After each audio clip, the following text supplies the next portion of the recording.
येत नाही. लोक 1 रुपया ठेवतात, कुठं ठेवतात? तुमच्याकडे कुठं ठेवतात? 1 रुपया कुठं ठेवला जातो? हा, कपाडावर ठेवल्या जाते ना 1 रुपया. कोणाच्या? महाराजाच्या. हा मग हा मरणाऱ्या माणसाच्या. मला वाटलं महाराजांच्या. हो, काही काही लोक आम्हालाही 1 रुपया देतात नाही का. मग आम्ही म्हणत असतो आमच्या कपडाला लावून घ्या, म्हणजे तेवढंही बरं होईल नाही का. तुमच्या गावातलं नाही सांगत बरं. हा ऐका, माणसाच्या जीवनामध्ये रुपया सुद्धा सोबत येत नाही. आणि मला सांगा, जर रुपया आपल्या सोबत येत नसेल तर किती कमावा, किती संपत्ती गोळा करा, किती तुम्ही शेतामध्ये राबराब कष्ट करा, शेवटी सोबत काही येणार नाही. म्हणून तर मी सांगत गेलो, अरे 7 दिवस राजा परीक्षितीकडे होते, 7 दिवस आपल्याकडे आहे.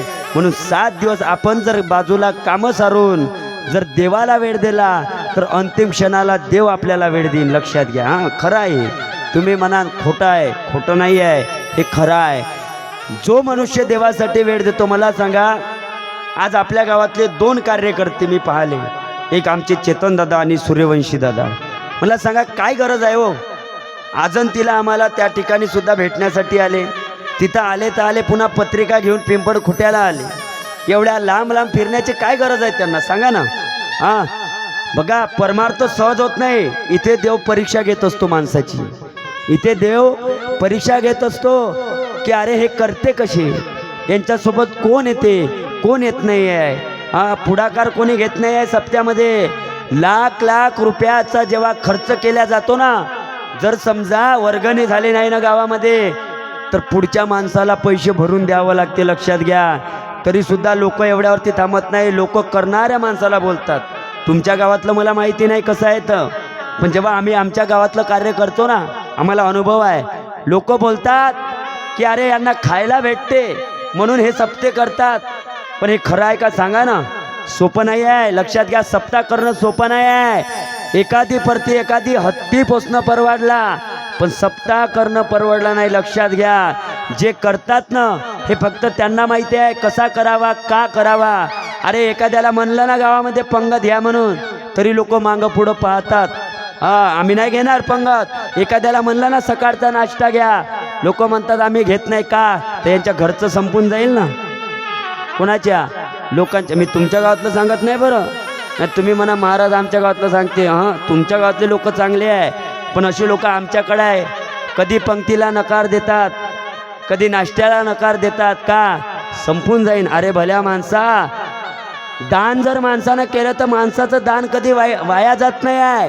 तुम्ही 1 पट दान करा, त्याच्या दुप्पट तुम्हाला देव देईल. लक्षात घ्या. तुम्ही देवासाठी जर दान केलं तर कधी वाया जात नाही. पण तुम्ही केलेलं दान जर वाया जात असेल ना, त्याचं दुप्पट कधी होणार नाही. लक्षात घ्या. तुम्ही आम्हाला म्हणून देऊ नका. लक्षात घ्या. पण मात्र ज्या ठिकाणी भागवताचं कार्य होते ना, तिथं देणगी माणसानं दिली पाहिजे. किती दिली पाहिजे? 10 रुपये. किती दिली पाहिजे? किती दिली पाहिजे? 20 रुपये, 30 रुपये. अर्धा होते 30 रुपयात. किती रुपये दिले पाहिजे? 500. वा, चांगले पोरं आहे तुमच्या गावातले. मला सांगा, 500 रुपयातच एवढा मोठा मंडप, कलाकार मंडळी येईल का सगळे? बोला. अजून इतर खर्च आहे. शेवटल्या दिवशीचं नियोजन साधारण नसते. सजावट करावी लागते नाही का. प्रत्येक खर्च आहे, पूजेच्या साहित्यापासून. मला सांगा, कमीत कमीत प्रत्येक घरून 1000 रुपये, नाही जास्त तर 2000, 3000, 5000, 10,000 रुपये देणगी निघाली पाहिजे. आता तुम्ही म्हणा महाराज आम्ही का म्हणून देऊ? बरोबर आहे. याचं उत्तर तुम्हाला ऐकायचं आहे ना. का म्हणून आम्ही द्यायची? ऐका. मला सांगा, आपल्याला जन्माला मायबापानं घातलं की देवानं घातलं? एक प्रश्न तुमच्या पुढे मी पहिला ठेवतो. या 10 वर्षात तुम्हाला अनुभव आले असा असेल. बोला. जरी जन्मदाते मायबाप असेल, पण मला सांगा, या जगतामध्ये पाठवणारा कोण आहे? हा प्रश्न तुमच्यासाठी आहे. जागे आहेत ना तुम्ही? किती लोक झोपले? हातवरती करा. नाही, हाय जागे आहेत. प्रश्न काय आहे मला सांगा, या जगतामध्ये आपल्याला पाठवलं कोण? पुरुष मंडळी, कोणी पाठवलं आपल्याला? तुम्ही थांबा रे, मग तुमच्यासाठी पुन्हा काढू का नवीन प्रश्न? हा, मग तर सांगणं होत नाही. गपचिप बजा, बिलकुल बोलायचं नाही. इकडं मागे बसलेले पुरुष मंडळी, या जगतामध्ये आपल्याला पाठवलं कोण?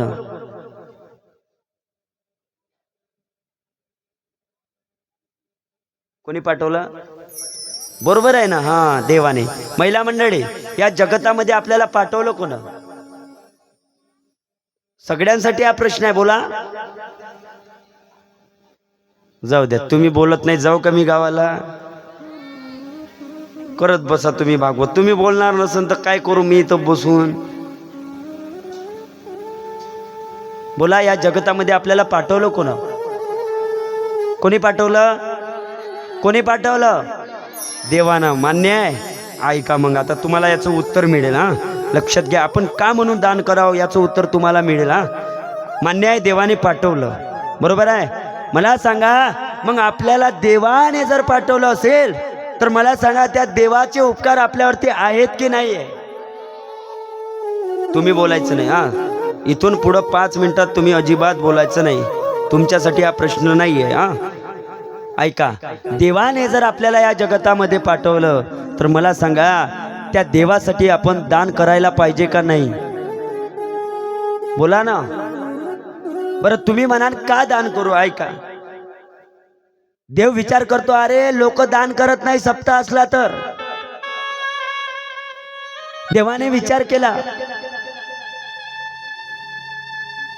म्हणे वडगावातले लोक चांगले आहे, वडगावातले लोक दान करतात, वडगावाचं नाव घेता येत नाही. मग चला म्हणे कुठचं नाव घ्यावं? वर्धेचं. वर्धेतलं इथं कोणी आहे का? वर्धेतलं कोणी इथे आहेत का? नाही, वर्धा जवळ आहे. हा, आमची नानाभाऊ वर्धेचे आहे, कारण जिल्हाच वर्धा आहे ना, नाही का? हा, वर्धा जिल्हा सोडून द्या. यवतमाळ जिल्ह्यातला आहे का कोणी? बरं, जिल्ह्याचं सोडून द्या. आपण एखाद्या गावाचं नाव घेऊ.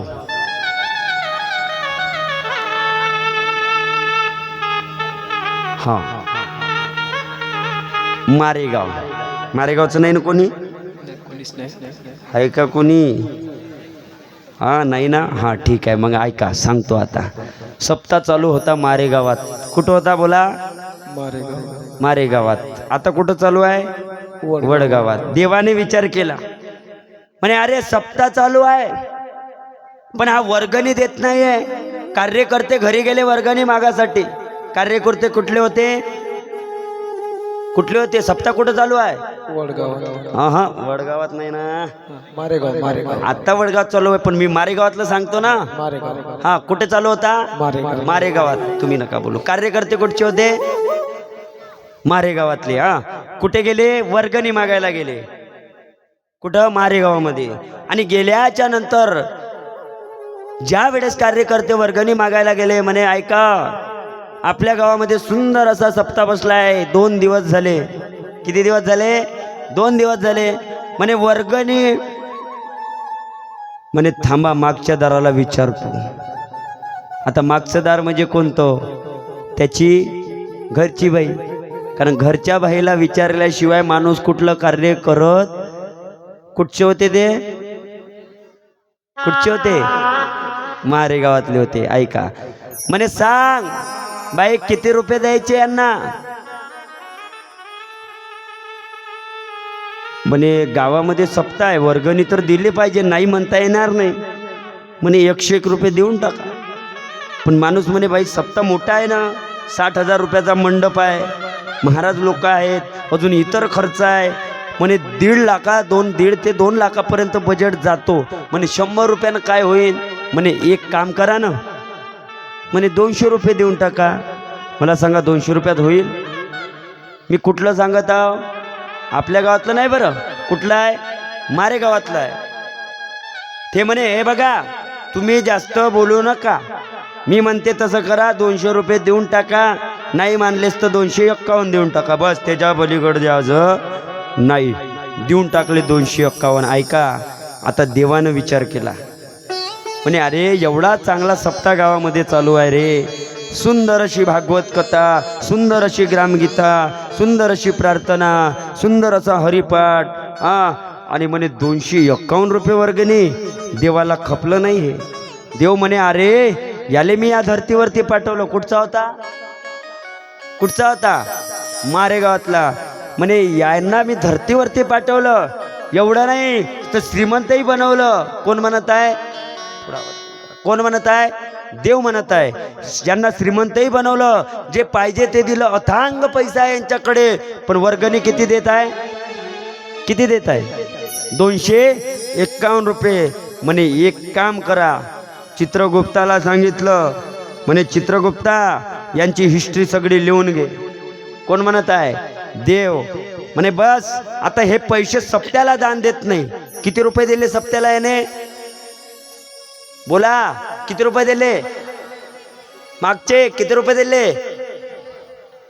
तुम्ही बोलून नाही राहिले पुरुष मंडळी. किती रुपये दिले? तुम्ही बोलणार नाही का? किती रुपये दिले? 251 रुपये दिले. कुठचा होता? मारेगावचा. ऐका, देव म्हणे बस आता हा असं दान करणार नाही. बघा पावती कितीची पाहिजे? 10,000ची. नाही 10,000 जुळत 7,000, नाही 7,000 जुळत 5,000, नाही 5,000 जुळत 3,000, नाही 3,000 जुळत 2,000, नाही 2,000, 1,000. तरी 1,000च्या खाली पावती नसली पाहिजे. ऐका, देवाने विचार केला, म्हणे कधी 1,000 रुपये देत नाही. दरवर्षी गावात सप्ताह होते, कधी 2,000 पाहिले नाही, कधी 3,000 पाहिले नाही, 4,000 पाहिले नाही, 5,000 नाही पाहिले, 6,000 नाही पाहिले, 7,000 चालू द्या असं संध्याकाळपर्यंत, नाही का? म्हणे एवढे पैसे तर याच्या हातून कधी पाहिले नाही. बस लेकाले येऊ दे म्हणे सनक्या ताप. काय आला ना ताप? तो ताप काही साधारण नव्हता. तो ताप होता थंडी वाजून ताप आला, त्याला हिवताप. कोणता ताप? हिवताप आला. मग गेला हा डॉक्टरकड. कोण?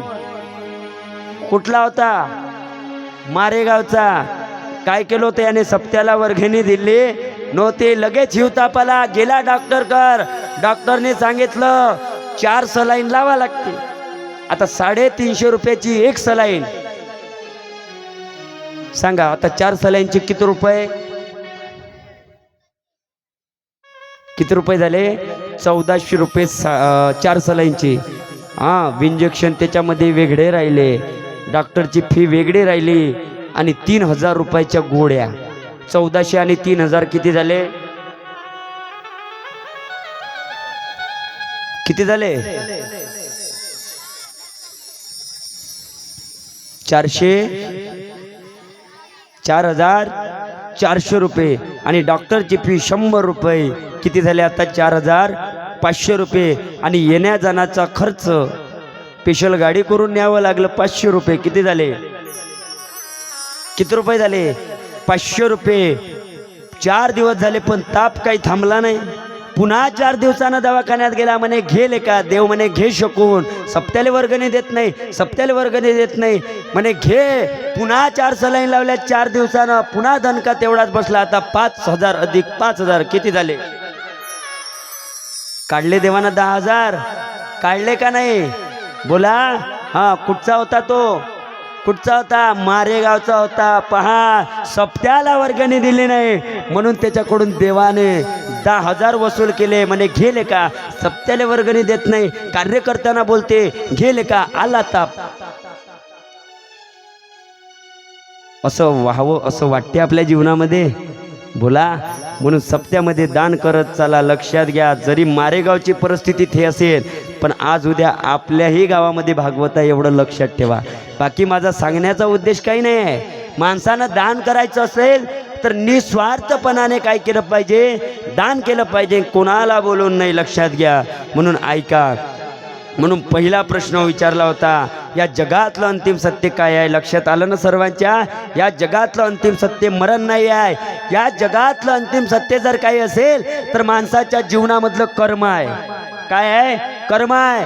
जसं मनुष्य कर्म करेल त्या कर्माचं फळ मात्र मनुष्याला मिळणार आहे, लक्षात ठेवा. म्हणून कर्म चांगलं करत चला, दान करा, धर्म करा.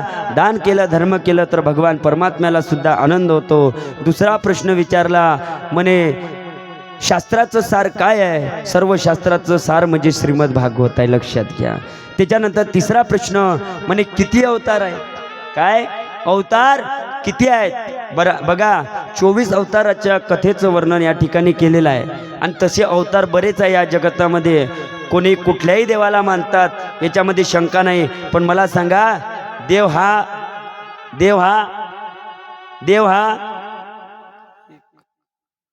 आता पा तुमच्यावरती आलं तर कोणी बोलत नाही. देव हा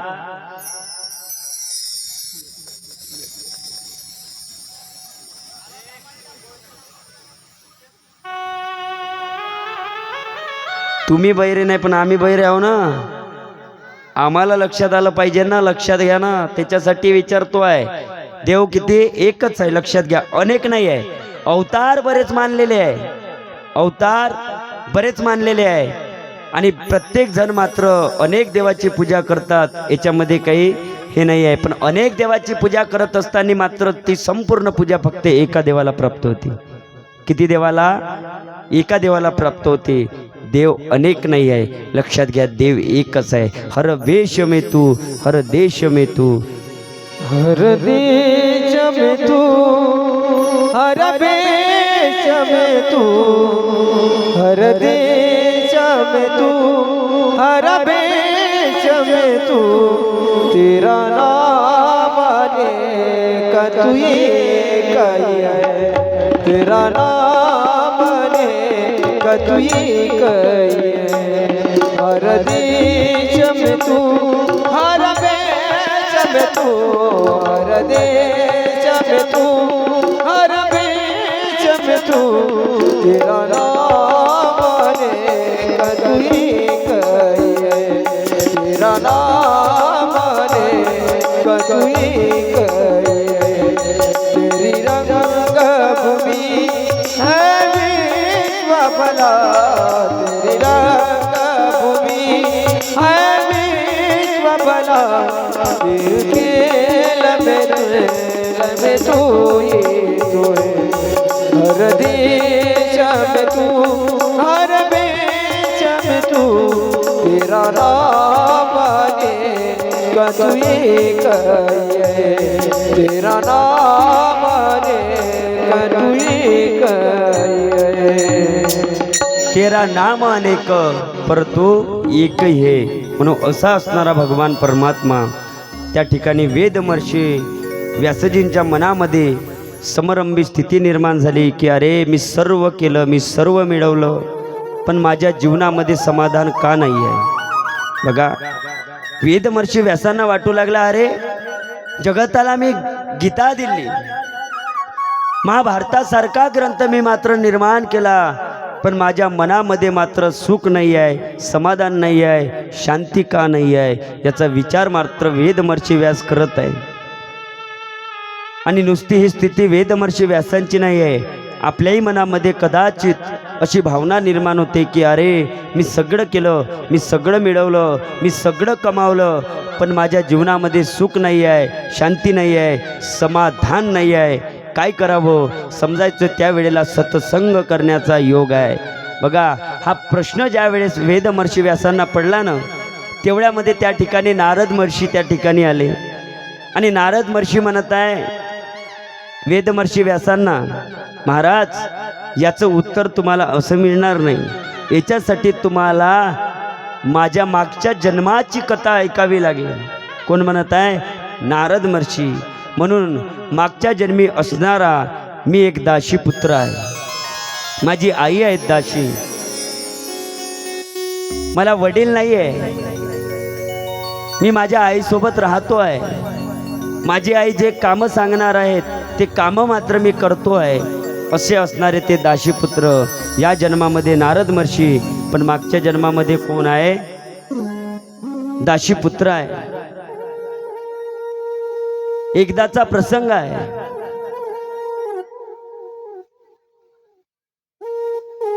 एका आश्रमामध्ये आम्ही त्या ठिकाणी गेलो. चातुर्मासाचे दिवस होते आणि त्या चातुर्मासाच्या दिवसामध्ये त्या ठिकाणी आम्ही त्या आश्रमामध्ये जाऊन पोचलो आणि आश्रमामध्ये गेल्याच्या नंतर मात्र त्या ठिकाणी ऋषी मुनी त्यांच्या पत्न्या त्या ठिकाणी आहेत. ती दाशी सुद्धा त्या ठिकाणी गेली ज्या ठिकाणी ते ऋषी मुनी आहेत. त्यांना मात्र प्रार्थना करत आहे की आम्हाला पुरेसे वस्त्र आणि मात्र खायला अन्न एवढं जरी मिळालं तरी बस आहे आणि तुमची सेवा मात्र आमच्या जीवनामध्ये घडू द्या. म्हणून मात्र ती दाशी आपल्या मुलाला घेऊन त्या ठिकाणी राहत आहे, जिथे त्या ठिकाणी सुंदर असं त्या ठिकाणी ऋषीमुनी यांचा मठ आहे. तिथे चातुर्मासाचे दिवस संपत आले. ती दाशी त्या ठिकाणी सेवा करत आहे ऋषी पत्नी यांची. छोटंसं बालक आहे, दाशीपुत्र आईसोबत राहत आहे, त्या दाशीसोबत राहत आहे. जे खायला अन्न मिळेल ते अन्न खात आहे. आईने एखादं काम सांगावं आणि ते सांगितलेलं काम मात्र त्या छोट्याशा बालकाने करावं. एवढंच नाही तर ज्या वेळेस चातुर्मासाचे दिवस संपत आलेत ना, त्यावेळेस मात्र सुंदर असं श्रीमद भागवत कथेचं त्या ठिकाणी आयोजन केलं गेलं. सुंदर अशी कथा सुरू झाली आणि बघा ज्या वेळेस कथा सुरू झाली ना, ते छोटंसं बालक तो दाशीपुत्र मंडपाच्या आजूबाजूने खेळू लागला. कोण? तो छोटंसा बालक मंडपाच्या आजूबाजूने खेळत आहे, इर्द गिर्द.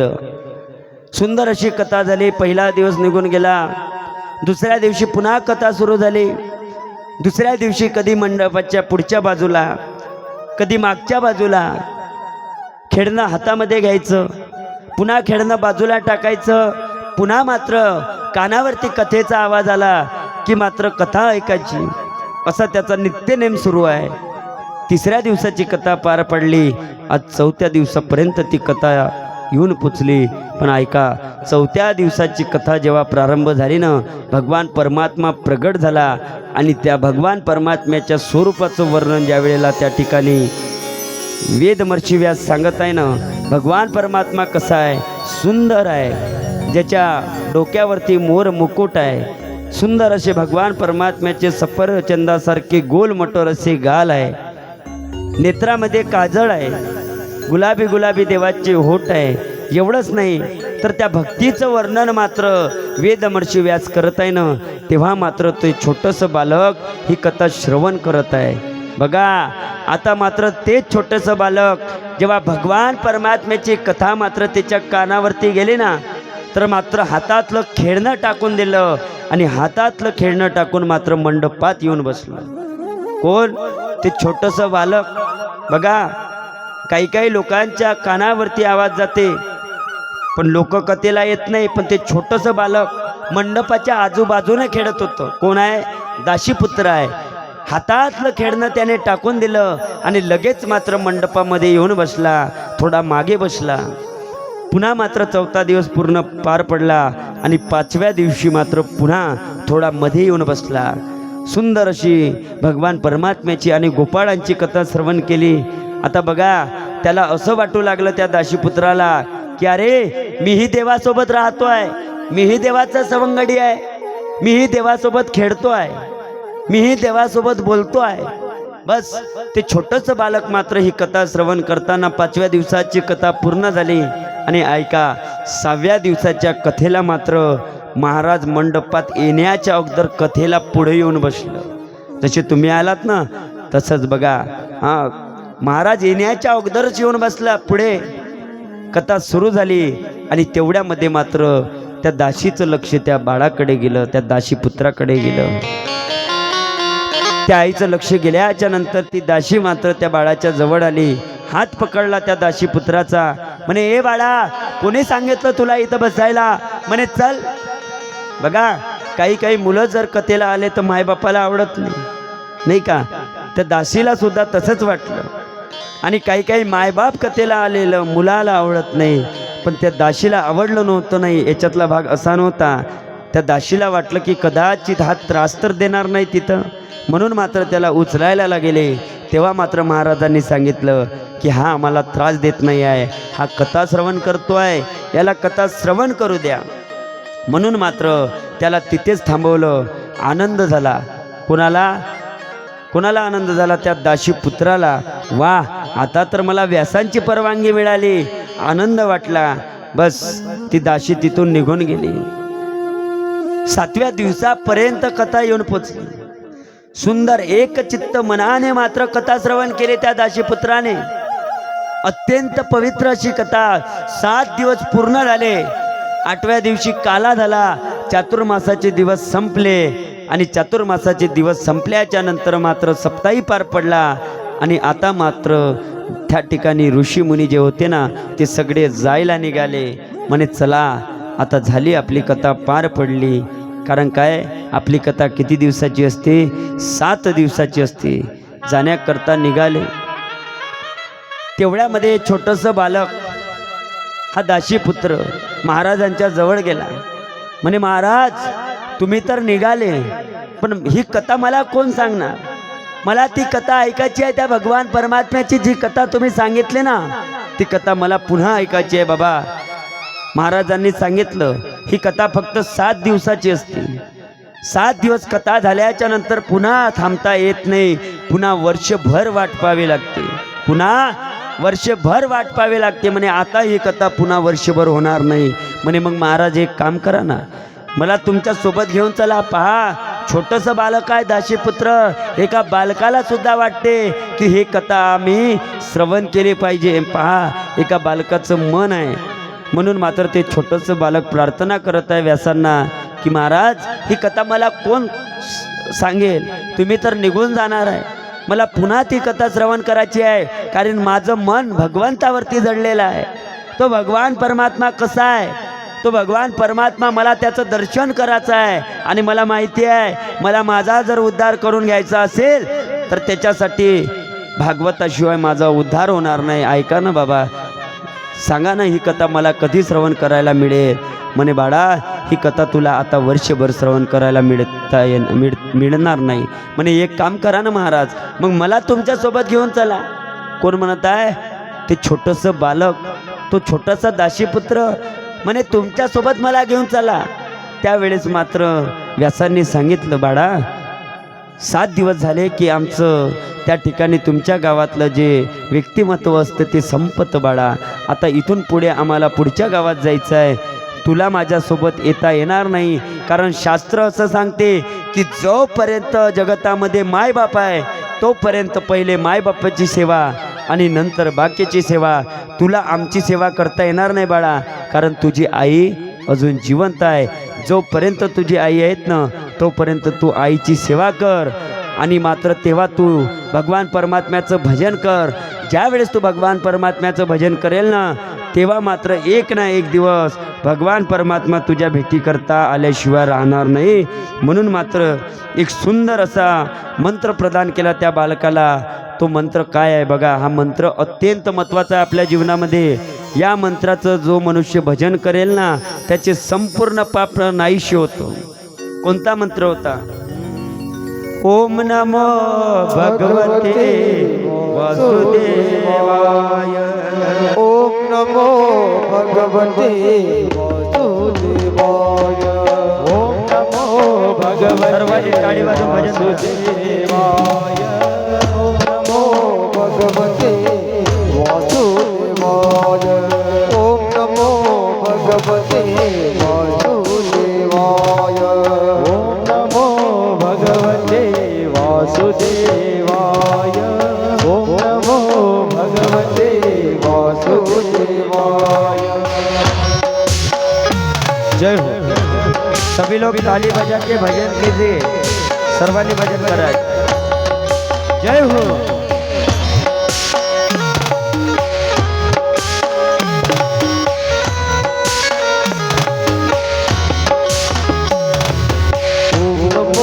भगवते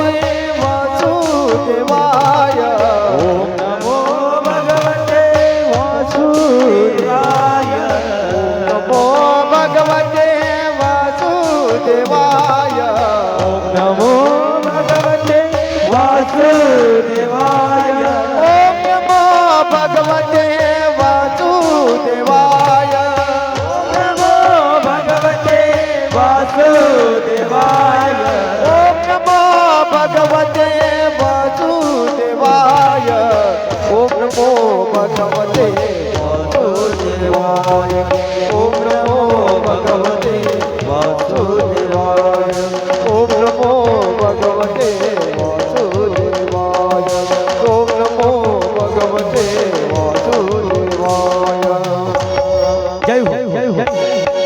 हरी बोल.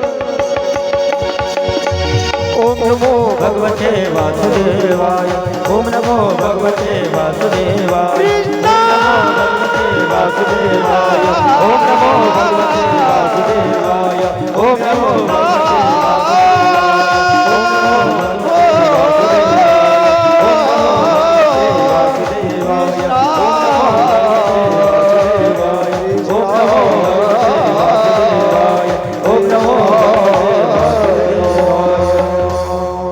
ओम नमो भगवते वासुदेवाय. सुंदर असा मंत्र त्या ठिकाणी प्रदान केला. कोणाला? त्या दाशी पुत्राला. बघा, व्यासजींनी सांगितलं, बाळा या मंत्राचा जप कर. या मंत्राचा जप केल्याच्या नंतर मात्र एक दिवस भगवान परमात्मा तुझ्या भेटीसाठी येईल. लक्षात घे. म्हणून मात्र ते छोटंसं बालक आणि ती दाशी दोघे घरी परतले.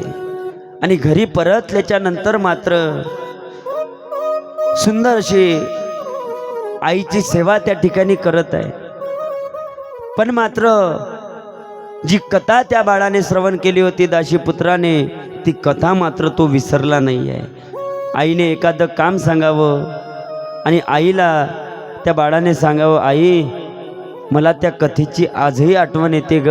त्या भगवान परमात्म्याची कथा मला श्रवण करावीशी वाटते, पण काय करावं, आता कथा श्रवण करायला मिळत नाही. आई काय करू? आईने एखादं काम सांगावं आणि मात्र त्या दाशीपुत्राने सांगावं, आई मला काम नको सांगू, मला त्या भगवान परमात्म्याचं नामस्मरण करायचं आहे. पण ऐका, सुंदर अशी आईची सेवा केली. पण एकदाचा प्रसंग आहे, ज्या वेळेस ती दाशी गोमातेची सेवा करत होती आणि गोमातेची सेवा करत असताना मात्र सर्पदंशामुळे ती आई मरण पावली, मृत्यू झाला तिचा. आणि हे छोटंसं बालक मात्र, हा दाशीपुत्र त्या दाशीचं त्या ठिकाणी आपली त्या दाशीची मान आपल्या मांडीवरती ठेवलेली आहे आणि रुदन करत आहे. रुदन करत आहे, म्हणत आहे, आई अगं तू या जगतामध्ये राहिली नाही, आई उठणं गा उठणं. ते छोटंसं बालक रुदन करत आहे. तेवढ्यामध्ये एक एक मनुष्य मात्र त्या बालकांच्या जवळ येत आहे. प्रत्येकजण शेजारचा कोणीतरी येऊन बसत आहे आणि प्रत्येकाच्या मुखामधून एकच शब्द निघत आहे, पहा रे, लहानपणी वडील मारले, लहानपणी वडील गेले, आता याची आई गेली, याची आई गेली, पहा याला कोणी राहिलं नाही, कोण याला खायला देईल, कोण याला त्या ठिकाणी जे पाहिजे ते आणून देईल, कोण याला शाळेमध्ये नेऊन घालेल. लोकांचा स्वभाव आहे. लोकांचा काय आहे?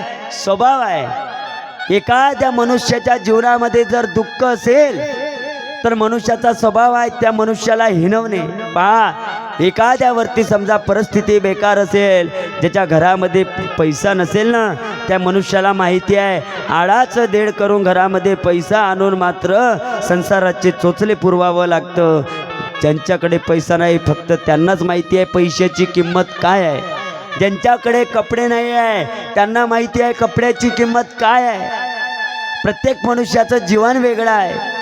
आज मात्र तो दाशीपुत्र सुद्धा रडत बसला आणि त्या ठिकाणी एक एक करत लोक येऊन बसत आहे, पहा रे, लहानपणी बाप गेला, आता आई गेले, याचा सांभाळ कोण करेल, कसा राहील, कोण याला खाऊ घालेल, कोण याचा सांभाळ करेल. प्रत्येक जण हिणवत आहे बघा त्याला, प्रत्येक जण हिणवत आहे. प्रत्येक जण पाठीमागून येऊन एक एक जण त्या ठिकाणी बसत आहे अंत्यविधीसाठी. आणि प्रत्येकाच्या मुखामधला तो शब्द मात्र हा छोटासा दाशीपुत्र ऐकत आहे. विचार करत आहे, आई बघ ना, हे लोक काय बोलतात आई. अरे हे लोक म्हणतात की आता तू आई कधी परत येणार नाही. हे लोक म्हणतात की हा कसा राहील, कसा जगेल, कोण याचा सांभाळ करेल, आई कोण याला खायला देईल. काय बोलतात ग हे लोक. आई उठना ग, आई उठना ग. म्हणून तो दाशीपुत्र मात्र रुदन करत आहे.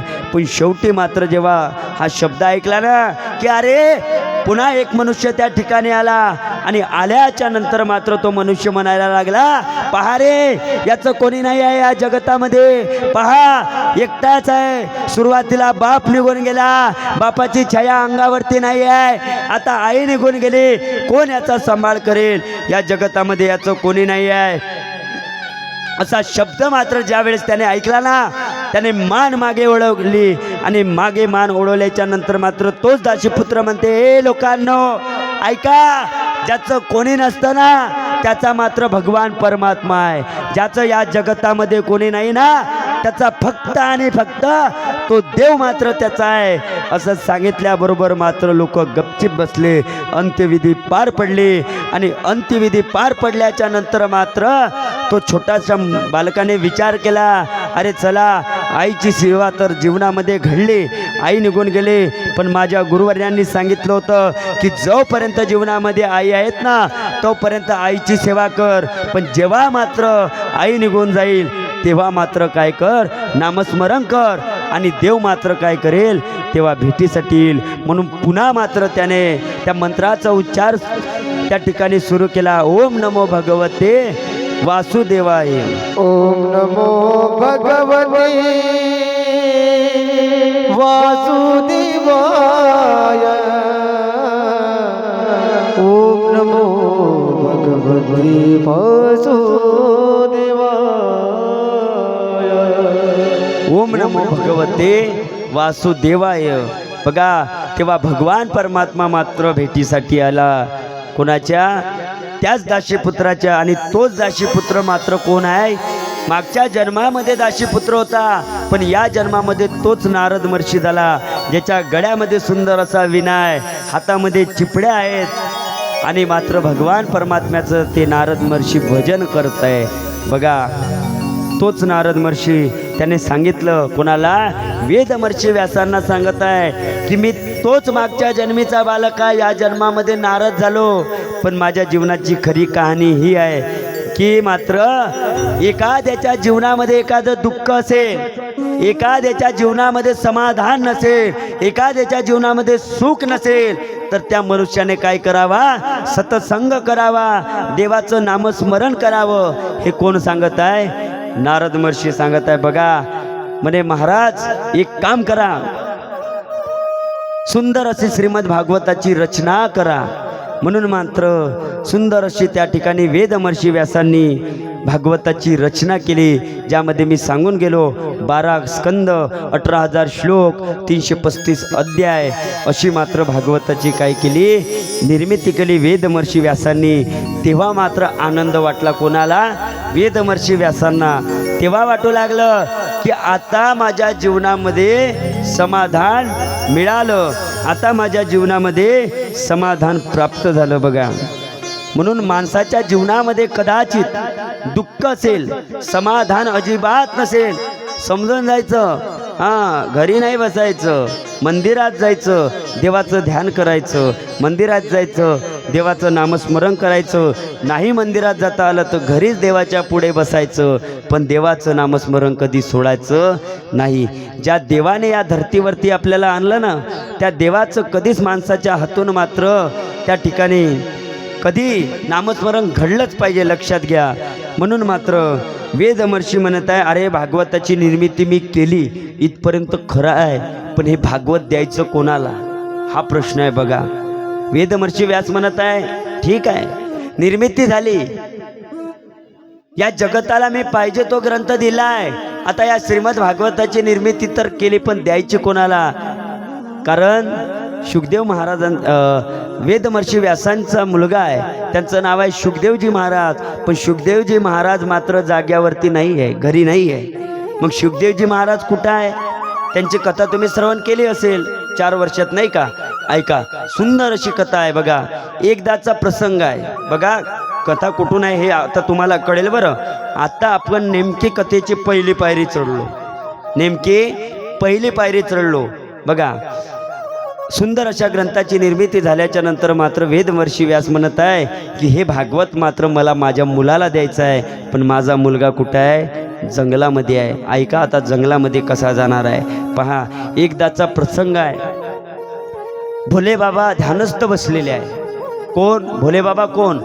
देवो के देव, महादेव, ज्याची आपण आराधना करतो, ज्याची आपण भक्ती करतो, ज्या महादेवाचं आपण नामस्मरण करतो, ज्या महादेवासाठी आपण चौऱ्यागड चढतो, नाही का? लोक आता महादेवाला जाते. आता आलेत ना दिवस जवळ, आलेत का नाही? किती दिवस राहिले बाकी? तुमच्या गावात ते जातात का महादेवाला?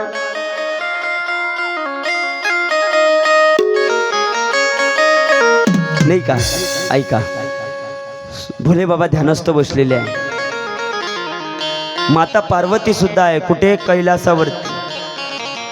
तेवढ्यामध्ये माता पार्वतीची सखी माता पार्वतीच्या जवळ गेली. कारण ती सखी जवळ गेल्याच्या नंतर माता पार्वतीला म्हणत आहे, म्हणे तुम्ही ऐकलं का? म्हणे काय? नारद महर्षी असे म्हणत होते की भोले बाबांच्या गळ्यामध्ये ज्या रुंडमाला आहेत त्या कशाच्या आहेत? म्हणे बोलवा नारद महर्षीला.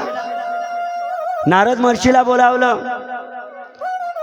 म्हणे महासाहेब प्रणाम. म्हणे नारदजी प्रणाम. म्हणे बोले कैसे आपने याद किया? म्हणे एक प्रश्न था. कौन सा प्रश्न है? म्हणे प्रश्न साधारण है, बताइए. प्रश्न विचारला.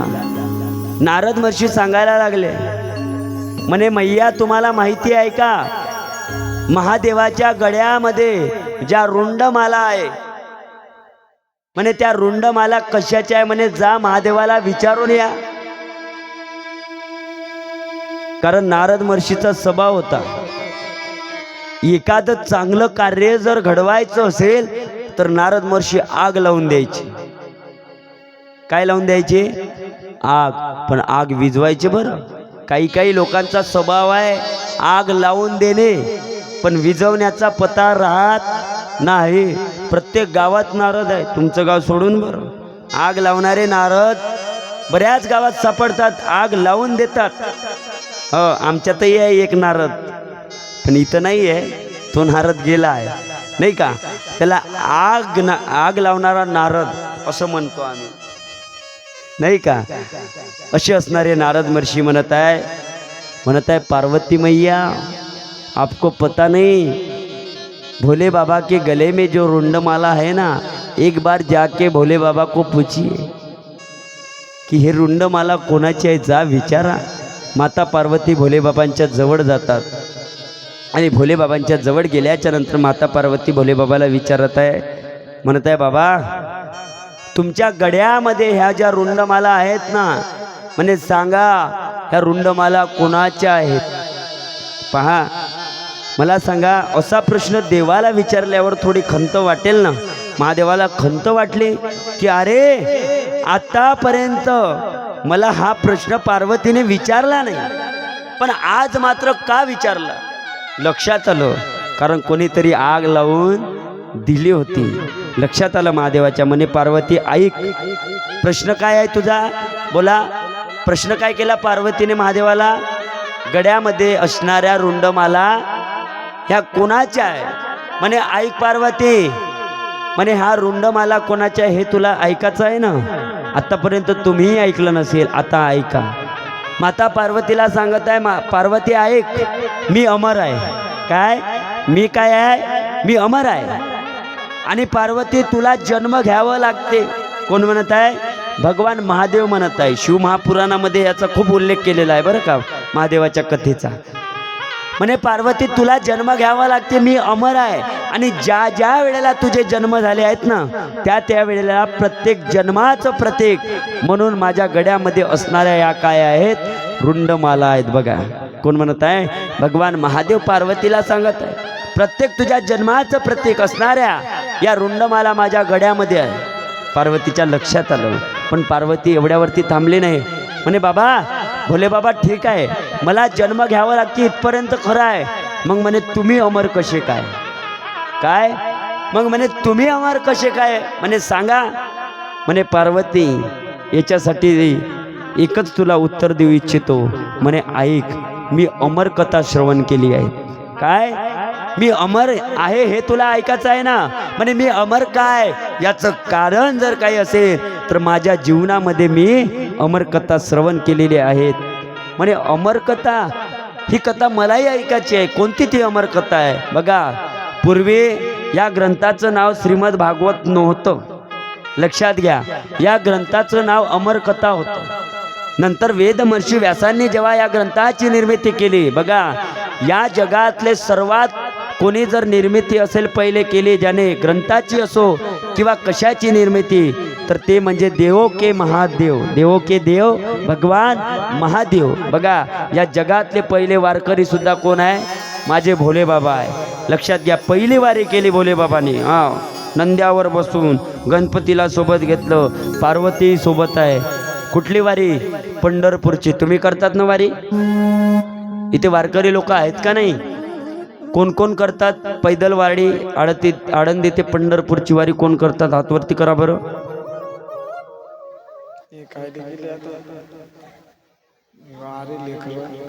हे लईच हुशार दिसते. नाही, चूक त्यांची नाही आहे. आपल्या हसण्यावर नका नाही, चूक त्यांची नाही आहे. कारण तुम्हाला वाईट वाटेल मी बोललो तो. कारण त्यांच्या देखतात जेव्हा काही लोकांचं उत्तर आमच्यापर्यंत बेकार पाहायला मिळते ना, तेव्हा ते लोक पुढाकार घेतात.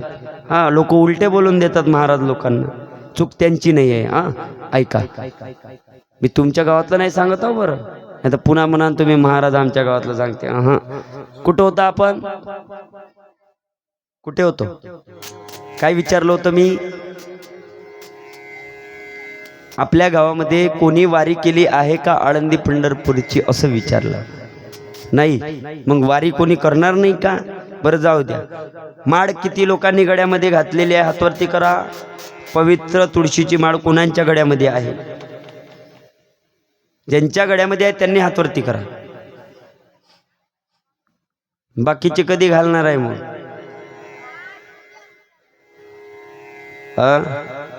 बघा, मी असं म्हणणार नाही, तुम्हाला उद्देशून कधी बोलणार नाही, पण गळ्यामध्ये पवित्र तुळशीची माळ असली पाहिजे. देवाला जर तुळशीची माळ आवडत असेल तर प्रत्येकाच्या गळ्यामध्ये तुळशीची माळ असली पाहिजे. बरं, जाऊ द्या, ठीक आहे, माळ गळ्यामध्ये नाही आहे, पण एकादशीचं व्रत आपण करतो. कारण उद्याला काय आहे? उद्याला काय आहे? उद्याला एकादशी आहेत. प्रत्येकाने एकादशीचं व्रत करायचं आहे. लक्षात घ्या, प्रत्येकानं.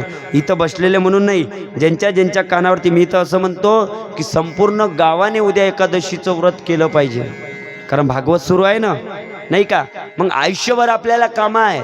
आयुष्यभर आपण उपास करा नाही तर नका करू, पण उद्या गावासाठी आनंदाचा दिवस आहे, म्हणून उद्या एकादशीचं व्रत केलं पाहिजे. मग आता जे जे लोक एकादशीचं व्रत करतात त्यांनी हातवरती करा. वा, पुरुष मंडळीमध्ये एक बाबा आहेत, महिला मंडळी वा बरेच आहे. वा वा, हाय, तुमच्या जीवनामध्ये कुठेतरी एकादशी आहेत, असलीच पाहिजे. लक्षात घ्या, कारण एकादशीचं फळ काय आहे मी तुम्हाला आत्ता सांगणार नाही आहे, पण ज्या वेळेस भगवान परमात्मा प्रगट ज्या दिवशी होणार आहे ना, तो दिवस परवाचा आहे. त्या दिवशी तुम्हाला एकादशीचं फळ सांगेल, एकादशीचं महात्म्य सांगेल, एकादश का करावी याचं सुद्धा सांगेल. पण मी आज सांगणार नाही. का? कारण उद्या किती लोक एकादशी करणार आहे मला हे बघायचं आहे पहिले. कारण एकादशीचं फळ जर मी आत्ता सांगितलं तर मला माहिती आहे सगळेच एकादशी धरतील, सगळेच. याच्यामध्ये काही तीड मात्र शंका नाही आहे. पण उद्या एकादशी कोण करेल? पण पहा, खरं खरं सांगायचं, खोटं बोलायचं नाही, म्हणून उद्या कळेल. ऐका, भगवान महादेव माता पार्वतीला सांगत आहे, मी अमर कथा श्रवण करतो आणि मी अमर कथा श्रवण करतो म्हणून मी अमर आहे. त्यावेळेस माता पार्वती सुद्धा म्हणत आहे, जी अमर कथा तुम्ही श्रवण केले ना, ती अमर कथा मला सुद्धा ऐकायची आहे. म्हणे, पार्वती, ही कथा तुला ऐकता येते, पण ऐक पार्वती, तुझ्या व्यतिरिक्त ही कथा कोणी ऐकता कामा नये. जेव्हा भगवान महादेवाच्या जवळ ही कथा होती ना, ऐका बरं, हे खरं आहे, तेव्हा मात्र फक्त माता पार्वतीलाच श्रवण करायला मिळाले. पण त्याच्या व्यतिरिक्त एक जण असं होतं की त्याने ही कथा श्रवण केली. ऐका, ते कोण होते? भगवान महादेव एका वाळवंटामध्ये त्या ठिकाणी बसलेले आहे. माता पार्वती महादेवाच्या समोर बसलेले आहे. ए पोरांनो, तुम्ही गपचीप बसता का? लेकरांना शांत करा, बोलू देऊ नका, कथेमध्ये विक्षेप करू नका. नाही तर मग तुम्हाला मंडपाच्या बाहेर बांधून ठेवल्या जाईल. हां, लक्षात घ्या, बोलायचं नाही. कथेमध्ये जर तुम्ही बोलले, कोणीही बोलो, कथेमध्ये बोलणारा माणूस किंवा जेव्हा कथा सुरू असते तर कथेमध्ये किंवा बाहेर जरी बोलले तरी माणूस बेडूक बनतो. बेडूक आता पाहिजे बोलणारी काय बनतो, काय बनतो. जेव्हा भागवत कीर्तन सुरू असते तेव्हा जेव्हा आपण जरी कोणीही बोललो, कोणी, आम्ही असो किंवा तुम्ही असो, ज्ञानाच्या गोष्टी जर असल्या तर ठीक आहे, पण ज्ञानाव्यतिरिक्त जर काही असेल तर माणूस काय समजा बोलला तर काय बनतो, बेडूक बनतो. बेडूक. मग आता पाहिजे, बेडूक ज्यांना बनायचं असेल त्यांनी बोला, ज्यांना नसन बनायचं ते बोलू नका. ऐका, भगवान महादेव पुढे बसले, माता पार्वती महादेवाच्या पुढे बसलेली आहे कथा श्रवण करण्यासाठी. भोले बाबा म्हणत आहे पार्वतीला, पार्वती ऐक, कथा तर तुला श्रवण करायला मिळेल, पण मात्र या कथेचा नियम आहे, पार्वती, ही कथा तुझ्या व्यतिरिक्त कोणालाही श्रवण करता येणार नाही. आणि ज्या ज्या वेळेला मी कथा सांगेन त्या त्या वेळेला मात्र तू हुंकारी भरायची. बघा, काय काय भरायची, हुंकारी भरायची. कोण म्हणत आहे, भगवान महादेव. कोणाला सांगत आहे, माता पार्वतीला. माता पार्वती म्हणे, हो, ज्या ज्या वेळेला तुम्ही कथा सांगेल ना त्या त्या वेळेला मी काय करेल, हुंकारी भरेल. आता हुंकारी कशी भरतात बघा, पूर्वीच्या आजी किंवा आजोबा नातवाला कथा सांगायची. आता तुम्ही इथं बसलेले बरेच म्हातारे मंडळी आहेत, त्यांना माहिती आहे. बघा, कथा कोणतेही सांगत असताना मात्र त्या नातवाला झोप लागतपर्यंत कथा सांगायच्या पूर्वी. कोण, आजी. मग एक होता राजा मन हो, एक होती राणी मन हो, तो म्हणायचा हो. म्हणजे काय करायची, हुंकारी भरायची. म्हणजे का, कारण याला झोप नाही आली पाहिजे. आणि जेव्हा हुंकारी बंद होईल तेव्हा समजायचा हा झोपी गेला, तेव्हा मात्र आजीची कथा थांबायची. पहा, आमच्या जीवनामध्ये तो योग आला, पण इथून पुढे येत नाही. आता कथा दिसत नाही, आता सगळ्या कथा मोबाईलमध्ये आहे. कोणत्या कथा, गेम्स आहे नाही का, इंस्टा आहे, फेसबुक आहेत, व्हॉट्सअप आहेत. याच कथेमध्ये लोकांचं जीवन व्यस्त झालं. म्हणजे ज्या जुन्या कथा होत्या त्या लोप पावल्या आहे. लक्षात घ्या. म्हणून ऐका, कथा सुरू झाली, पार्वती माता हुंकारी भरू लागली. पहिला स्कंद पूर्ण झाला, वेळ कमी होता. दुसरा स्कंद पूर्ण झाला, लगेच 5 स्कंद पूर्ण झाले, नंतर 10 स्कंद पूर्ण झाले. आणि दशम स्कंदामध्ये माता पार्वतीला मात्र निद्रादेवी प्रसन्न झाली. तुम्ही जागे आहेत ना? किती लोक झोपले हातवरती करा. आहेत जागे. पहा, माता पार्वती झोपी गेल्या, कथा सुरूच राहिली, पण हुंकारी थांबली नाही. पहा, माता पार्वती झोपलेल्या आहेत, महादेव कथा सांगत आहे, पण मात्र हुंकारी थांबली नाही. मग हुंकारी कोण भरत होता ऐका. एक छोटंसं विलंगित पडलेलं अंड त्या ठिकाणी, फुटलेलं अंड होतं. त्या अंड्यामध्ये पोपटाच्या रूपामध्ये शुकदेवजी महाराज बसलेले होते.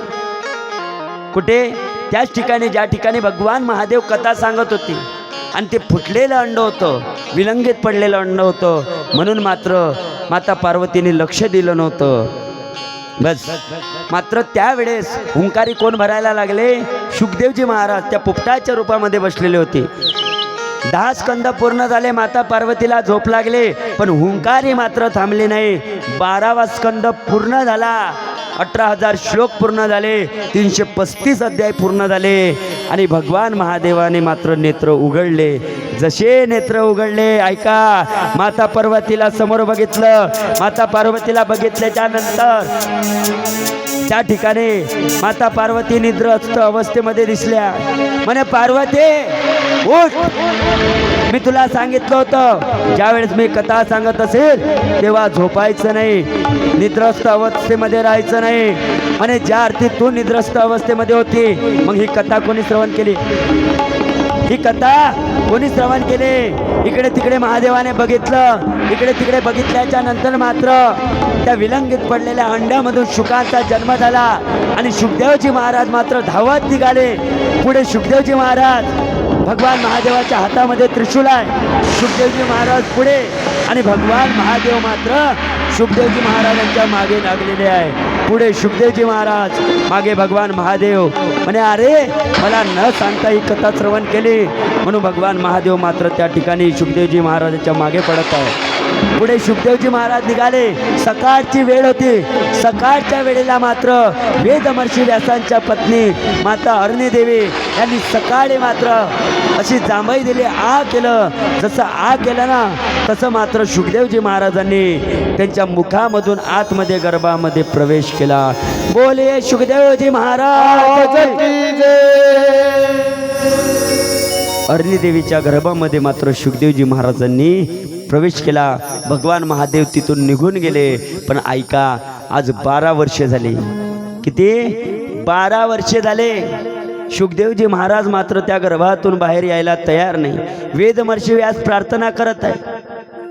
तेवढ्यामध्ये नारद महर्षी आले. नारद महर्षीने सांगितले, म्हणे माझी माया तुम्हाला काही करणार नाही, देवाची माया सुद्धा काही करणार नाही, म्हणे तुम्ही फक्त बाहेर या, बाहेर या. तेव्हा मात्र शुकदेवजी महाराजांनी देवाच्या विनंतीला मान देऊन मात्र शुकदेवजी महाराज बाहेर आले. जसे बाहेर आले तसेच मात्र त्या ठिकाणी वनाचा रस्ता धरला. ब्राह्मणाचे बामणाचे पोर एक खेळाची भ्याले, बामणाचे पोर एक खेळाची भ्याले, ब्राह्मणाचे पोर एक खेळाची भ्याले, बामणाचे पोर एक खेळाची भ्याले, ब्राह्मणाचे पोर एक खेळाची भ्याले. 14 वर्ष लपले रे, 14 वर्ष लपले, 12 वर्ष लपले रे, कापत कापत बाहेर आले, कापत कापत बाहेर आले, कापत कापत बाहेर आले, कापत कापत बाहेर आले. नागड सोडून पळाल रे,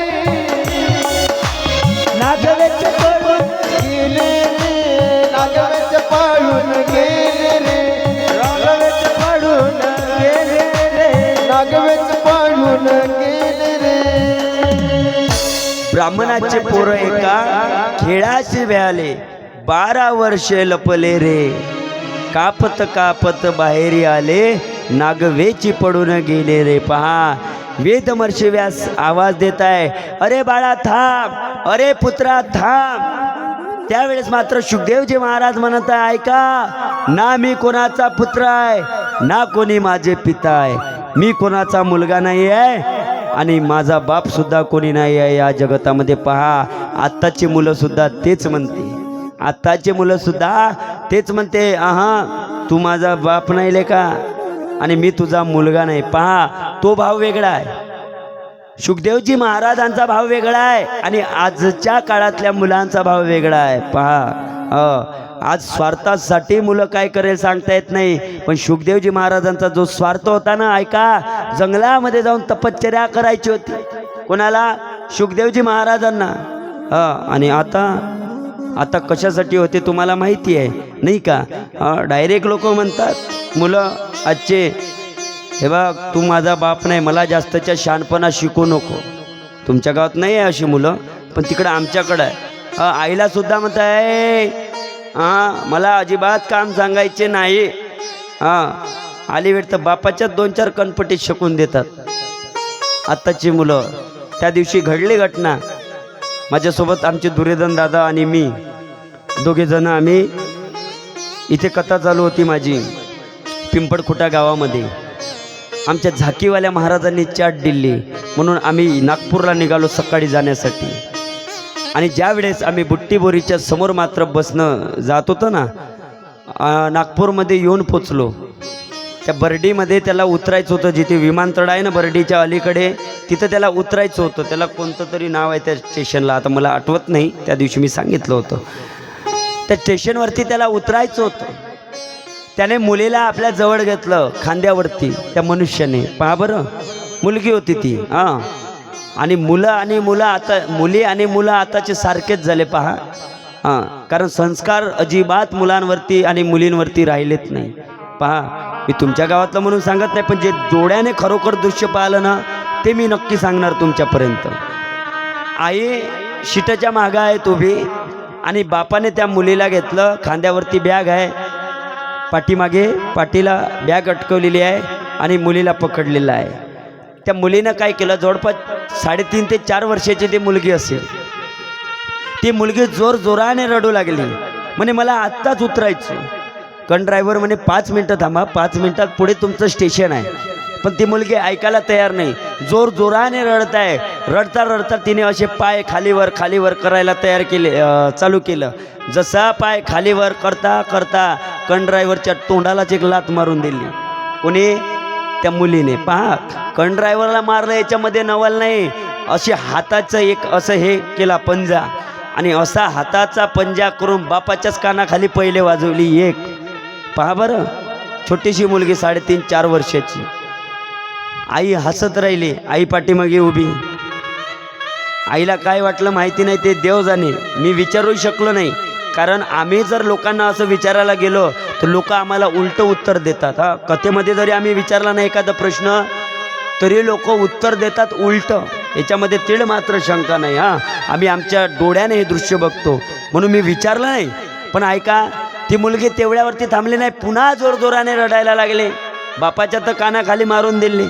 हां, कारण संस्कार नाही आहे आत्ताच्या लेकरांवरती. हां, म्हणून तिने मारली असेल. रडणं थांबत नव्हतं. ड्रायव्हरला दया आली.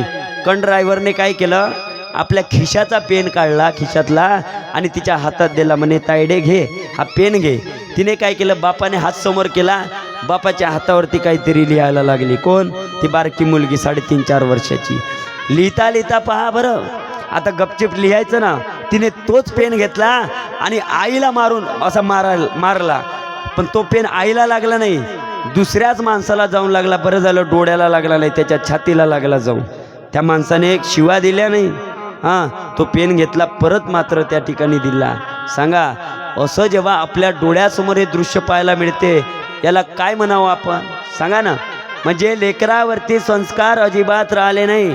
खरी संस्काराची सुरुवात आईपासून आणि बापापासून आहे, लक्षात घ्या. हां, मला हेच सांगायचं आहे. शुकदेवजी महाराजांनी सांगितलं, ना मी कोणाचा पुत्र ना माझे कोणी पिता आहे, तो भाव वेगळा. आणि आताचे मुलं जे म्हणतात, हां तू माझा बाप नाही आणि मी तुझा पोरगा नाही, हा भाव वेगळा. का? तर आज संस्कार मुलांवरती राहिले नाही. आणि संस्कार मुलांवरती का राहिले नाही याचं कारण जर काही असेल तर लोकांना मला सांगा, सामुदायिक प्रार्थना आवडते का? नाही. सामुदायिक प्रार्थनेमध्ये कोणी आपले मुलं पाठवायला तयार नाही. हरिपाठाला कोणी आपले मुलं पाठवायला तयार नाही. एखाद्या ठिकाणी भागवत कीर्तन होत असेल तिथं आपले मुलं पाठवायला तयार नाही. फक्त मुलं कुठं पाठवतात हे तुम्हाला चांगलं माहिती आहे, मला सांगायची गरज नाही. बघा तो भाव काय आहे. शुकदेवजी महाराज जंगलामध्ये निघून गेले. जंगलामध्ये येऊन पोचले. वेद महर्षी व्यास विचार करत आहे, अरे एवढा मोठा ग्रंथ मी निर्माण केला आहे, भागवताची रचना झाली, पण आता हे भागवत मला द्यायचं आहे, पण द्यायचं कोणाला? कारण माणसाचा स्वभाव आहे, जर संपत्ती आपल्याकडे असेल तर आपण आपली संपत्ती कोणाला देतो? आपण आपली संपत्ती कोणाला देतो? आपल्या मुलाला देतो, बरोबर आहे. म्हणून मात्र वेद महर्षी व्यास सुद्धा विचार करत आहे की आपण आपली संपत्ती कोणती? वेद महर्षी व्यासांची संपत्ती कोणती आहे? बोला. भागवत. लक्षात ठेवा. पहा, आपल्याकडची संपत्ती आपण मुलाला घर गाडी बंगला ही संपत्ती देतो. फरक बघा इथंच आहे. आणि वेद महर्षी व्यास गाडी बंगला घरदार देत नाही आहे, तर मात्र ही भागवत रूपी त्या ठिकाणी संपत्ती मात्र शुकदेवजी महाराजांना देणार आहे. पण शुकदेवजी महाराज जाग्यावरती नाही. म्हणजे शुकदेवजी महाराजांना परत आणायचं आहे. काय केलं पाहिजे? तेव्हा मात्र वेद महर्षी व्यासांनी काय केलं? आपल्या 2 शिष्यांना सांगितलं, म्हणे हे श्लोक घ्या, हे श्लोक अर्धे गात चला, पूर्ण म्हणायचे नाही, अर्धे म्हणत म्हणत मात्र तुम्ही जंगलामध्ये जा. आणि जेव्हा तुम्ही या श्लोकांचं गान कराल तेव्हा जो कोणी तुम्हाला म्हणेल की हे श्लोक अपूर्ण आहे, महाराज हे श्लोक पूर्ण करा, असं जो म्हणेल ना, समजायचं हे कोण आहे? शुकदेवजी महाराज आहे. त्यांना सांगायचं, जर श्लोक तुम्हाला पूर्ण करून घ्यायचे असेल तर चला आमच्या व्यासजींकडे. म्हणून मात्र 2 शिष्य जंगलामध्ये गेले. श्लोकांचं गान त्या ठिकाणी करत आहे. आणि शुकदेवजी महाराज एका गुहेमध्ये ध्यानस्थ बसले आहे. जेव्हा त्या श्लोकांचा आवाज कानावरती पडला ना, शुकदेवजी महाराज गुहेच्या बाहेर आले आणि आल्याच्या नंतर म्हणत आहे, हे बाळांनो, तुम्ही जे श्लोक म्हणत आहे ना ते अपूर्ण आहे. तुम्ही जे श्लोक म्हणत आहे ते अपूर्ण आहे म्हणे, याला पूर्ण करा म्हणे. महाराज हे श्लोक असे पूर्ण होणार नाही, त्याच्यासाठी आम्हाला वेद महर्षी व्यासांकडे जावं लागेल म्हणे. हे श्लोक कोणाजवळ आहे म्हणे? वेद महर्षी व्यासांच्या जवळ म्हणे. चला मीही येतो. पहा, एक बाप आपल्या पुत्राला त्यावेळेस थांबू शकला नाही. मला सांगा, वेद महर्षी व्यासांनी कितीतरी वेळा म्हणलं, अरे बाळा थांब, अरे पुत्रा थांब, पण शुकदेवजी महाराज थांबले होते का? नाही.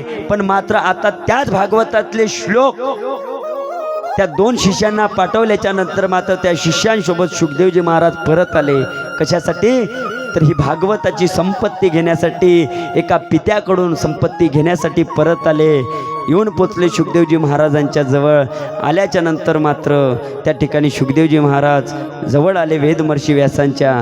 वेद महर्षी व्यास म्हणत आहे, महाराज आपण विधी आहे, आपण काहीतरी अंगावरती एखादी लंगोटी धारण करा. बस लगेच मात्र शुकदेवजी महाराजांना हे भागवत देऊन टाकलं. बघा, सुंदर असा ग्रंथ मात्र जो वेद महर्षी व्यासांनी निर्माण केला ना, त्या ग्रंथाची निर्मिती तर झाली, पण याचा प्रचार व्हावा, प्रसार व्हावा म्हणून याच्याकरता मात्र वेद महर्षी व्यासांनी हा ग्रंथ शुकदेवजी महाराजांना काय केला? प्रदान केला. बघा, आणि हेच पुढे भागवत शुकदेवजी महाराज राजा परीक्षितीला हे भागवत देणार आहे. ही कथा आपण उद्या सकाळच्या सत्रामध्ये ऐकणार आहोत, नाही का? आणि तसंही बघा, आपली वेळही होत आली, नाही का? बरोबर आहे ना? 11 वाजले की आपली वेळ संपली आहे. पण ऐका, वेळ अजून संपली नाही आहे, अजून आपल्याकडे अर्धा तास बाकी आहेत. बरोबर आहे ना? 11 वाजून 10 मिनिटांना आपली कथा थांबणार आहे. पहा, मला सांगायचं एक आहे की जे संपत्ती मात्र वेद महर्षी व्यासांनी शुकदेवजी महाराजांना दिली ना, अशी संपत्ती जर तुम्ही आपल्या मुलांना द्याल तर जगातले कुठलेच मुलं आईबापाचा तिरस्कार करणार नाही, कुठलेच नाही. पहा, तुम्ही हातामध्ये एखादा ग्रंथ द्या मुलांच्या. मोबाईल देण्यापेक्षा हरिपाठ त्यांच्या हातामध्ये द्या. म्हणा हरिपाठ वाचा. हरिपाठाचा अर्थ काय आहे पहा. ग्रामगीता हातामध्ये द्या. सांगा ना, ग्रामगीता काही साधारण नाही आहे, ग्रामगीता सुद्धा श्रेष्ठ आहे.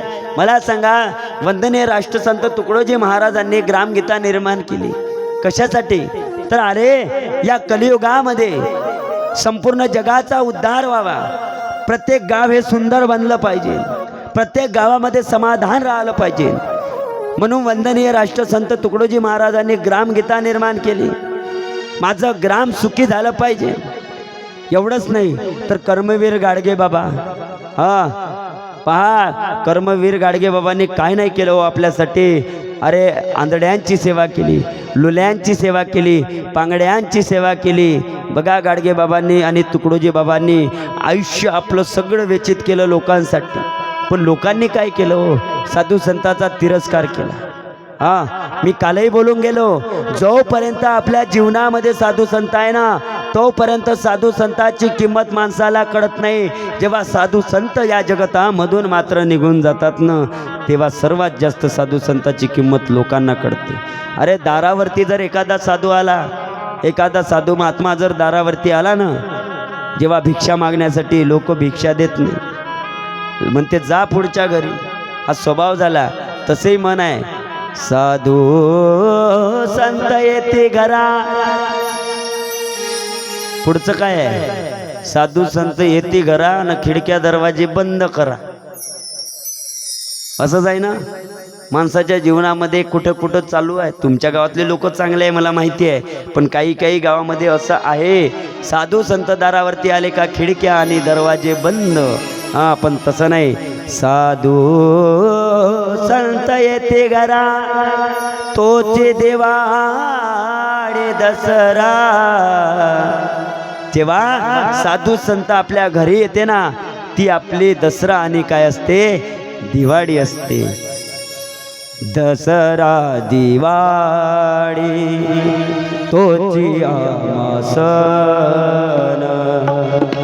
दसरा दिवाळी तोची आम्हा सण. दसरा दिवाळी तोची आम्हा सण. दसरा दिवाळी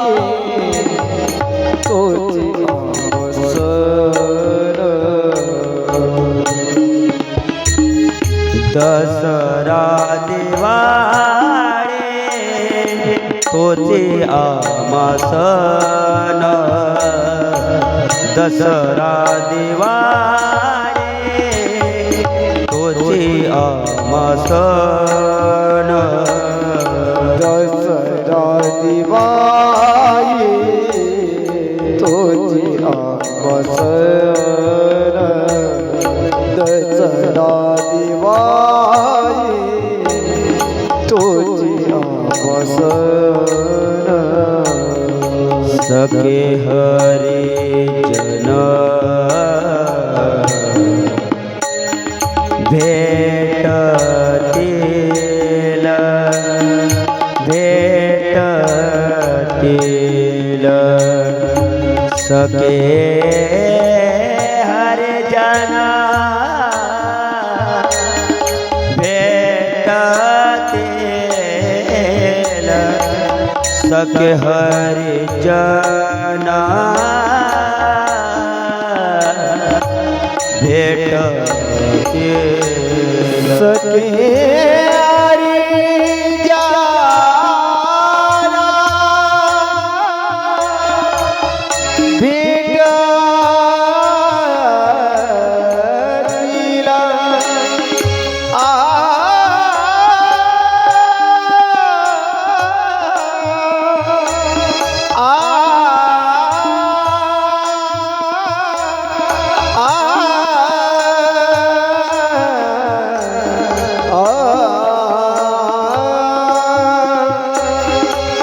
सगळ्या जन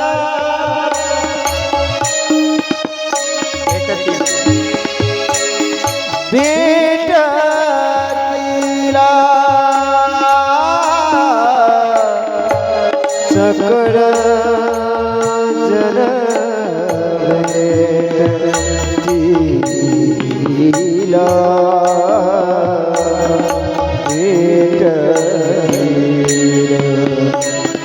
अमुप जोडेल्या पुण्याची राशी अमुप जोडेल्या पुण्याची राशी अमुप जोडेल्या पुण्याची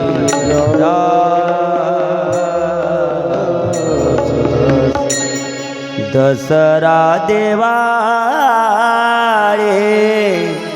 तोची आम्हा सण बघा खरी दसरा आणि दिवाळी आपल्या जीवनामध्ये कोणती आहे जेव्हा सख्खे हरी जन भेटतील तेव्हा माणसाच्या जीवनामध्ये पुण्य प्रदान होते अमुप जोडील्या पुण्याची राशी पहा तेव्हा समजायचं आपलं भाग्य आहे हां बहु अवघड आहे संत भेटी अरे संताची भेटी सहज माणसाला प्राप्त होत नाही आहे लक्षात घ्या त्या गावाचं भाग्य आहे ज्या ज्या गावामध्ये वंदनीय राष्ट्रसंत तुकडोजी महाराज गेले सांगा आपल्याही गावाचं भाग्य आहे कारण मी असं ऐकलं की आपल्या गावामध्ये बघा सुरुवातीला खराटे महाराज आलेत ना ज्यांनी सुंदर अशी ग्रामसफाई गावामध्ये केली आणि आज व्हायला पाहिजे रोज व्हायला पाहिजे लक्षात घ्या गाव आपलं सुंदर दिसलं पाहिजे अरे जे कार्य वंदनीय राष्ट्रसंत तुकडोजी महाराजांनी केलं बघा आपण तेवढं तर करू शकत नाही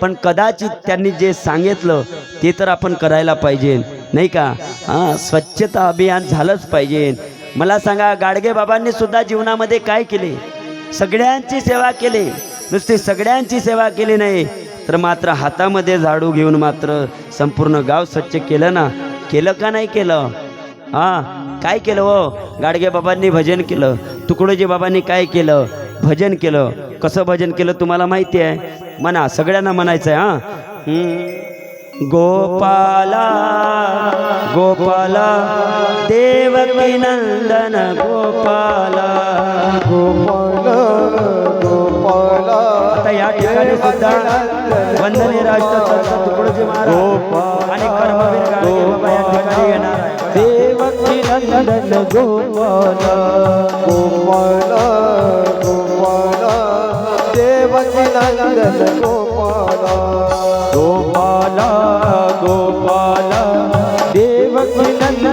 गोपाला देवकी नंदन गोपाला आज आपल्या गावाचं भाग्य साक्षात गाडगे देवकी नंदन गोपाला वासुदेव नंदन गोपाला देवकी नंदन जय गोपाला वासुदेव नंदन गोपाला देवकी नंदन गोपाला वासुदेव नंदन गोपाला गोपाला गोपाला देवकी नंदन गोपाला गोपाला गोपाला देवकी नंदन गोपाला बघा वंदनीय राष्ट्रसंत तुकडोजी महाराजांनी हातामध्ये खंजरी घेतली कशाचा ते खंजरी घेतली की अरे या जगातले लोक मात्र भजन केलं पाहिजे या जगातल्या लोकांनी माझ्यासोबत देवाचं नामस्मरण केलं पाहिजे म्हणून हातामध्ये खंजरी कर्मवीर गाडगे बाबा हातामध्ये झाडू घेतला कशासाठी तर प्रत्येक गावामध्ये मात्र स्वच्छता राहिली पाहिजे म्हणून आज मात्र या आपल्या गावामध्ये वंदनीय राष्ट्रसंत तुकडोजी महाराज भजन करत आणि गाडगे बाबा मात्र हातामध्ये झाडू घेऊन स्वच्छता करत करत आपल्या मंडपामध्ये चला सर्वांनी भजन करा. वासुदेव नंदन गोपाला हो देवकी नंदन गोपाला वासुदेव नंदन गोपाला देवकी नंदन गोपाला वासुदेव नंदन गोपाला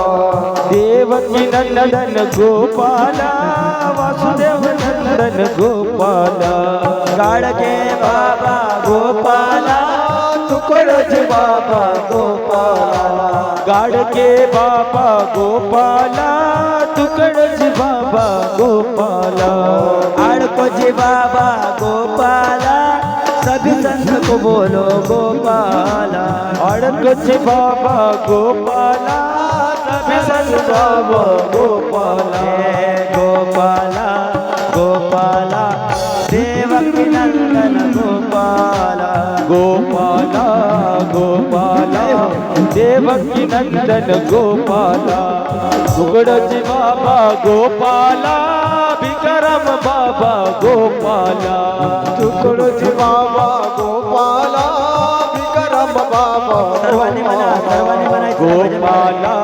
गोपाला देवकी नंदन गोपाला गोपाला देवकी नंदन गोपाला गोपाला गोपाला देवकी नंदन गोपाला गोपाला गोपाला देवकी नंदन गोपाला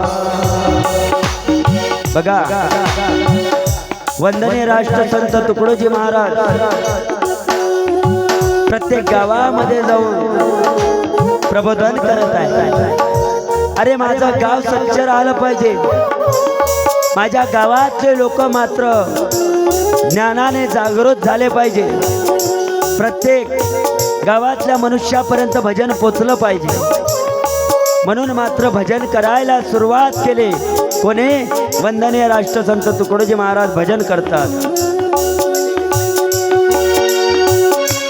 सुंदर अशी खंजरी हातामध्ये घेतली आणि मात्र भजन करत आहे कंजड़ी कंजड़ी मेरी रोज बजेगी कंजड़ी ओ मेरी रोज बजेगी कंजड़ी ओ मेरी रोज बजेगी कंजड़ी ओ मेरी रोज बजेगी कंजड़ी ओ मेरी रोज बजेगी कंजड़ी ओ मेरी रोज बजेगी खंजरी सुनने वालों आओ ना आओ सुनने वालों आओ ना आओ वावा ओ या गाली सुनाओ वावा ओ या गाली सुनाओ मुस्की ना जाती बात लड़ी उसकी ना जाती बात लड़ी कंजड़ी कंजड़ी रोज बजेगी खंजरी हो मेरी रोज बजेगी खंजरी हो मेरी रोज बजेगी खंजरी हो मेरी रोज बजेगी खंजरी हो मेरी रोज बजेगी खंजरी बसू द्या त्यांना. सुंदर अशी खंजेरी घेऊन त्या ठिकाणी मात्र वंदनीय राष्ट्रसंत तुकडोजी महाराज भजन करतात. बोले वंदनीय राष्ट्रसंत तुकडोजी महाराज की जय. धर्मवीर गाडगे बाबा की श्रीमद भागवत महापुराण की जय. आज के आनंद की जय. वाह. कधी येतील मन मोहना कधी येतील मन मोहना पाहण्या भारत अपुला पाहण्या भारत अपुला पाहण्या भारत अपुला हो कधी येशील मन मोहना कधी येशील मन मोहना पाहण्या भारत पुला पुन्हा पाहण्या भारत पुला पुन्हा पाहण्या भारत पुला पुन्हा मधुर तुझी बासुरी मधुर तुझी बासुरी ऐकू दे एकदा तरी ऐकू दे एकदा तरी ऐकू दे एकदा तरी करी प्रसन्नाच्या मना करी प्रसन्नाच्या मना पाहण्या भारत फुला फुला पाहण्या भारत फुला फुला भारत फुला हो कधी येशील मन मोहना कधी येशील मन मोहना पाहण्या भारत फुला फुला पाहण्या भारत फुला फुला पाहण्या भारत फुला पुन्हा सर्व तुझ्या वेळीचे गोपाळ गोपी मेळीचे हो गोपाळ गोपी मेळीचे गोपाळ गोपी मेळीचे नद स्वप्न दाविता पुन्हा नद स्वप्न दाविता पुन्हा पाहण्या भारत फुला फुला पाहण्या भारत फुला फुला पाहण्या भारत फुला फुला हो कधी येशील मन मोहना कधी येशील मन मोहना पाहण्या भारत फुला फुला पाहण्या भारत फुला फुला पाहण्या भारत फुला फुला याची आस कर पुरी दुसऱ्याची आस कर पुरी तू गरुड सावळारी तू गरुड सावळा हरी तू गरुड सावळारी घे धाव धाव नंदना घे धाव धाव नंदना भारत फुला फुला पाहण्या भारत फुला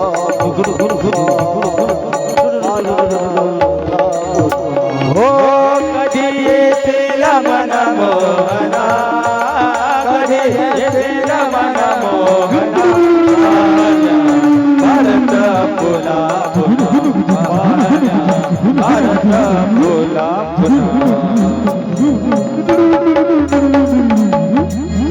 बघा अशा प्रकारे ज्याप्रमाणे आज आपल्या वडगावामध्ये गाडगे बाबा आणि वंदनीय राष्ट्रसंत तुकडोजी महाराज आले ना, त्याचप्रमाणे प्रत्येक गावागावामध्ये जाऊन मात्र जनजागृती केली. कोणी? वंदनीय राष्ट्रसंत तुकडोजी महाराजांनी. अरे माझा समाज सुधरावा, गावागावामध्ये एकी व्हावी, गावामध्ये भेद नसावा, प्रत्येक माणसामध्ये भेद नसला पाहिजे. हा, भेदभाव कशाला माणसा माणसात रे भेदभाव कशाला माणसात रे मानसा मान जात रे मानसा मान जात रे मानसा मान जात रे भेदभाव कशाला माणसा जात रे भेदभाव कशाला माणसा जात रे मानसा मान जात रे मानसा मान जात रे मानसा मान जात रे आपल्या जनमानाची प्रीती सर्वाना आपल्या जनमानाची प्रीती सर्वाना आपल्या मोजा सर्वाना आपल्या जीवाचा मोह सर्वाना आपल्या जीवाचा मोह सर्वाना येणार जीवनात वै कावेरी येणार जीवनात वै कावेरी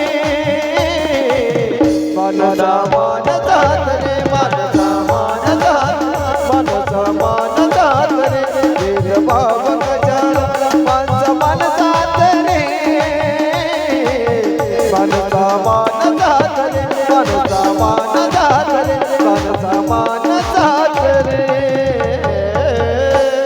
भेदभाव कशाला मानसा मानसात रे. अरे भेदभाव करू नका. बघा वंदनीय राष्ट्रसंत तुकडोजी महाराजांनी सांगितलं.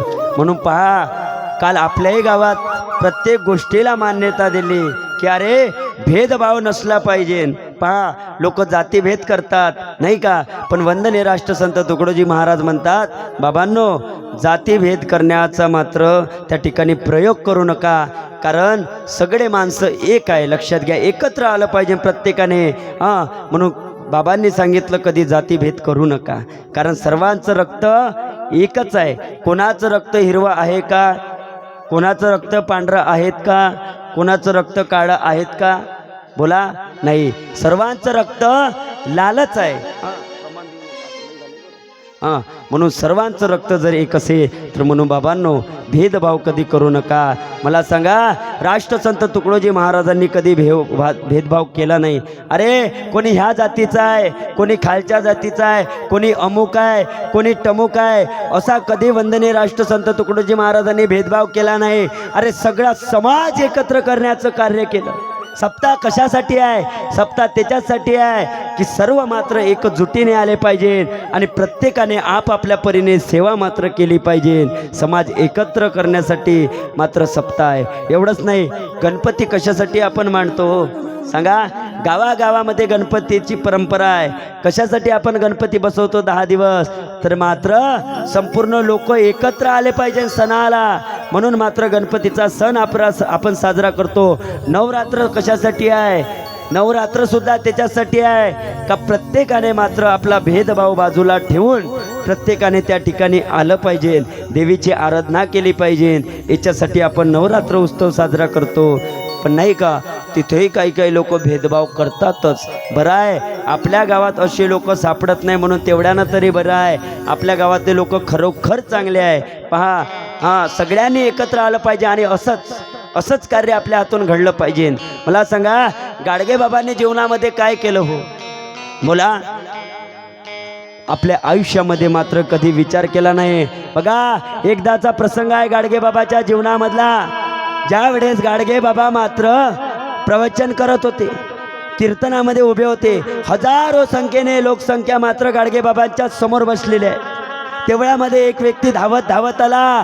बाबा ऐका हो बाबा, गाडगे बाबा कीर्तनामध्ये मग्न झालेले आहे. बाबा ऐका ना, अरे तुमचा एकुलता एक मुलगा मात्र त्या ठिकाणी मेलेला आहे. पण गाडगे बाबा म्हणत ऐका, माझा एकुलता एक मुलगा गेला असेल, मला ती खंत वाटत नाही, पण हजारो संख्येने मुलं माझ्या पुढं बसलेले आहे. अरे एक गेला, ऐका ना, एक गेला पण हजारो संख्येने समाज माझ्या पुढे आहे. अरे असे किती मेले कोट्यानं कोटे, काय रडू मी एकट्यासाठी, असे म्हणणारे कर्मवीर गाडगे बाबा आहे. सांगा, अरे स्वतःचा मुलगा मेला तरी स्वतःच्या मुलाची पर्वा कधी केली नाही गाडगे बाबांनी. पण मात्र समाज एकत्र यावा,